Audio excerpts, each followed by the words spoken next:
Losing a parent at a young age can be devastating. It certainly was for our next guest, but that loss also propelled her to start a scholarship program that's helped more than 100 students go to college in the past 20 years, which is incredible. That's just the start of what she has accomplished. We call her a rad human. From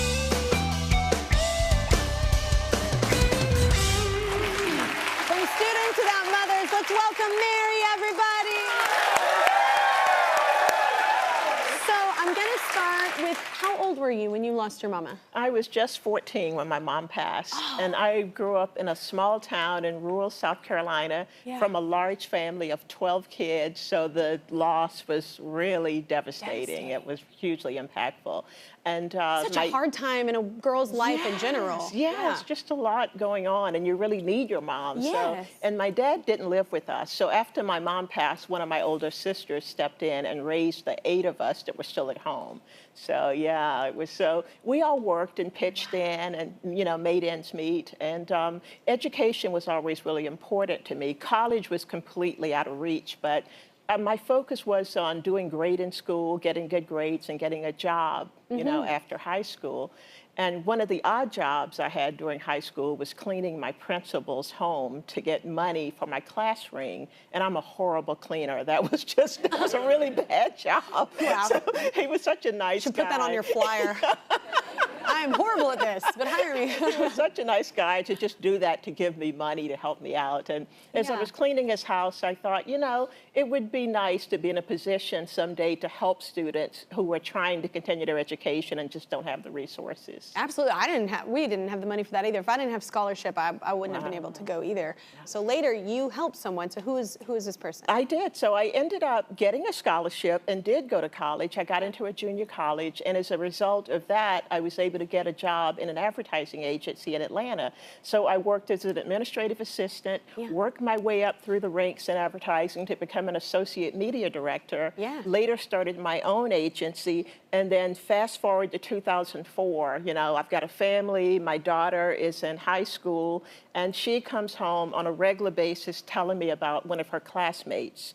This classmate has several jobs. She doesn't have money for college application fees, so she has a couple of jobs. She's cooking meals at home, selling them to students at school just to put in applications for college. So as my daughter told me about her friend, like we all do, I would listen to her and go, oh, that's so sad. You know, so we'd have another conversation about it. And then one day she brought home an article that Turquoise had written for the school paper. And among her other jobs, she was an incredible writer. So after I read that story, all of a sudden I realized that somebody was me that should be helping her. Yeah. Tell us more about Turquoise. Well, Turquoise is amazing. That story I read about her and about her mom, on her mom's deathbed, she promised her mother that she would get a higher education, that she would go to college. Didn't know how she was going to do it, but she made the promise. She also promised to help her little sister. And so I was able to give Turquoise the first scholarship when I started the nonprofit. She went off to college, and I haven't kept in touch with her much over the years, but through my daughter and social media, I knew that she was doing well, but I haven't really seen her in 20 years. Yeah, oh my gosh, 20 years. Well, Turquoise is here, and after 20 years, she's very excited to reconnect with Mary, so let's bring her out now. Turquoise, get out here!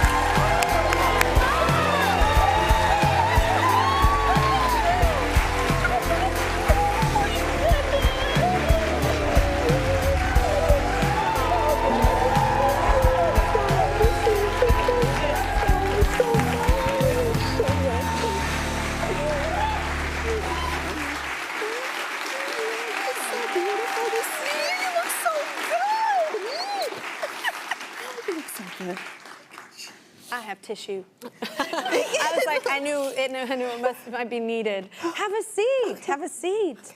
You want me? So y'all really haven't seen each other in 20 years. Yes, it's been a while. Oh my God, well, tell Mary what your life looks like today. Okay, my life is so much full of joy. You deserve it. Before leaving Atlanta, I actually tried to pay it forward, and I volunteered as a big sister to help at-risk young girls and encourage them to go to college. I moved to California. I graduated. I've been married for 10 years now. Oh, wow. I have 2 kids, and I kept the promise. My sister graduated school. She's a nurse. Following my mom's dream. That's fantastic. Yes, she's married, and she's a new mom now. Wow. So thank you so much, Mary, for all your support. I'm so glad that you're doing so well. You deserve it.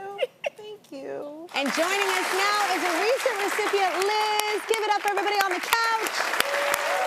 Hello, Liz. Welcome to the show. Thank you. I'm doing wonderful. I've had a lot of coffee.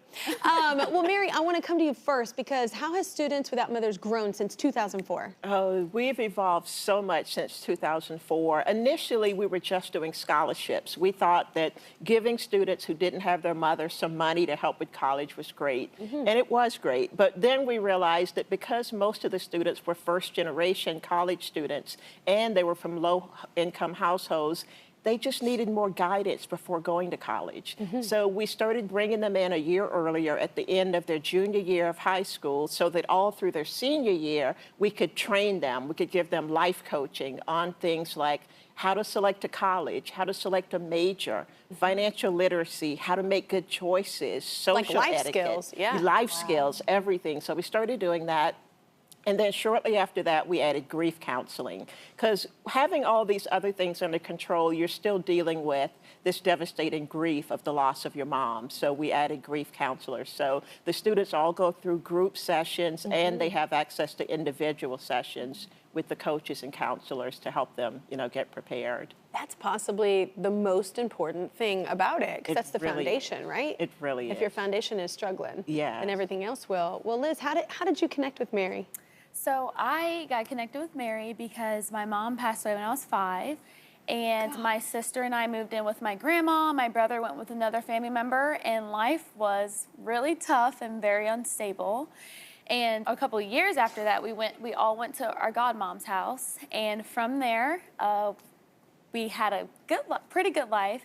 And when I was a junior in high school, I found out about the program and I applied and I got accepted. And I remember the first meeting that we've ever had with Miss Mary, it was like I knew she was someone that I can depend on, and our cohort that also got the application, the acceptance, Yeah. I knew that I could depend on them too. So, Oh my gosh, which consistency in humans, that's, yeah. whew, that's another foundational thing. So tell us about the help that you got, like what ended up happening? Yeah, so Miss Mary is the blessing that I never knew that I needed. So I remember getting the acceptance letter and I was like, okay, this is a big deal. And I remember the life coaching sessions, we learned how to budget our money. We learned how to have healthy relationships, especially that was important through college. And then before going to school, we got a laptop. I remember we got comforters, bedding. I actually got my very first makeup kit, a lot of school supplies. So things that I didn't know that I needed in school, the program and Miss Mary and her team were able to provide for us. And a couple years later, my sister also got the scholarship. And so it was a blessing. And so I graduated college with a degree in education. Yes! So, thank you. So I graduated, now I'm a second grade teacher, and I love teachers! Oh my God! I love my students, and so each and every day I'm encouraged to apply the skills that I learned from the program for them, but also for students who look like me, and I'm just waiting for the day that I'm able to pay it forward to the program and Miss Mary, so. Yeah. Yeah. Wow! What a beautiful success story. Not only for you, but your sister as well. Do you want to say anything to Mary? Yes, so Miss Mary, I'm just grateful for all of the hard work and the thoughtfulness that you've put into this. Usually people without parents are overlooked and unseen and ignored. And for a long time I was ashamed of not having my mom, but because of the work and the thought that you've put into everything, I'm just really grateful and blessed to be here. So Proud of you. thank you. Thank you. I love this show so much. Like finding humans like y'all, like we need this so much. You're just remarkable, every single one of you, and how you're paying it forward in your own ways. Now you're looking forward to doing so. Like it's incredible. Do you want to say anything? Yes.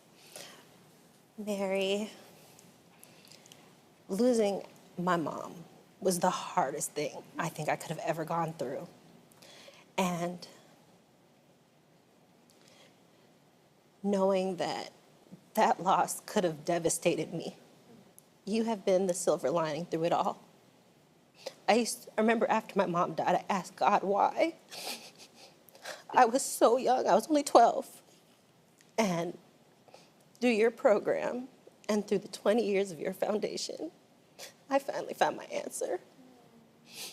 And I know she'd be looking down and be just so happy to know the ripple effect of everything that I've gone through, that you've gone through, and that you're going through. She'd be so proud. Mm-hmm. So thank you. She would. She'd be so proud of you. Thank you. Hell, I just met you and I'm proud of you. Unbelievable. Look at these women. Incredible.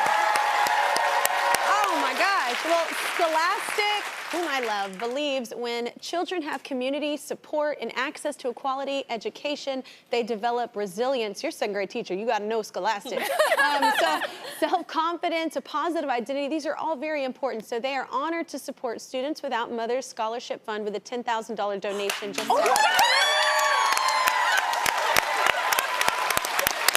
my gosh. You're doing such incredible things. I mean, thank you so much. It's an honor to have you on the show. Truly, you are a superhero in real life. Yes, and you know what I'm talking about, those book fairs. They are so fun. We will be right back with What I'm Liking, y'all.